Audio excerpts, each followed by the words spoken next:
Tengok ni guys, ini Hyundai Stargazer baru. Model pertama yang tunjukkan Hyundai ni memang betul-betul serius untuk pasaran Malaysia. Stargazer ni MPV segmen B ya, yang nak lawan Mitsubishi Xpander, Toyota Veloz and of course the Pro 2 Alza sekali. Harga dia pun cukup menarik, start dari bawah RM100,000 kat Malaysia. But before you get too excited, tu harga starting untuk variant yang paling kosong, paling murah sahajalah. Yang top spec RM120,000. Harga top spec dia sekitar RM25,000 lagi mahal dari Veloz dan RM10,000 lagi mahal dari Xpander. Jadi walaupun Hyundai ni memang tengah bertungkus lumus nak jadi balik a mainstream brand dekat Malaysia ni, harga dia still lagi mahal dari the regular Japanese brands. Tak macam dulu lagi lah, di mana Hyundai Elantra semua lagi murah dari its Japanese rivals. Well anyway, styling Stargazer ni cukup menarik, dan untuk Malaysia kita dapat the facelifted version. Grill dia serius besar dan dia ada LED DRL berbentuk H for Hyundai.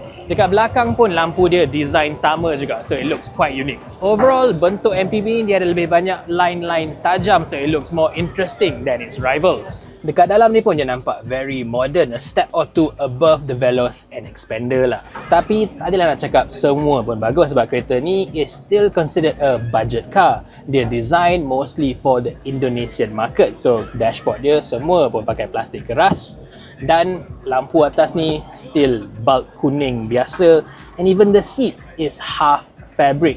For Malaysia aku rasa it should be full leather lah. Dekat belakang pula ruang dia luas, tingkap pun besar, bagus untuk anak kecil. Lepas tu dia ada aircon dekat atas with dedicated blower controls and even a table sebelah kiri. And by the way, versi top spec untuk Stargazer ni dia dapat 2 captain seats dekat tengah ni ya. Boleh rasa macam kereta VIP sikit lah. But if you ask me, untuk MPV kecil budget macam ni, bench biasa lagi bagus lah. Baris ketiga dia pula, ruang kaki not bad, tapi headroom ketat sikit. Secara overallnya, I can say this is one of the better, more practical small MPVs di Malaysia lah. Sebab nak masuk belakang ni sangat senang. Kerusi tengah dia tumble forward dan pintu dia pun buka sangat lebar. Boot dia macam biasa for a small MPV, bila kerusi semua naik, is not so big lah, 190 liter sahaja.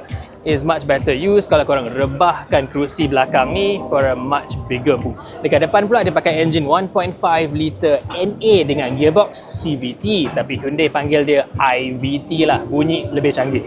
Power dia pun tinggi sikit lah kalau banding dengan the Veloz and the Xpander. Warranty dia pun best in class juga. Brand lain bagi 5 tahun, Hyundai 8 tahun. Last sekali, safety for the base variant dia sama dengan Xpander, 2 airbag sahaja dan tak ada ADAS. But thankfully for the top 2 variants, Hyundai dah upgradekan jadi 6 airbag with full level 2 ADAS. So ni guys, Hyundai Stargazer baru, korang rasa boleh tak lawan Toyota Veloz dengan Mitsubishi Xpander? Tulis kat bawah. Ciao.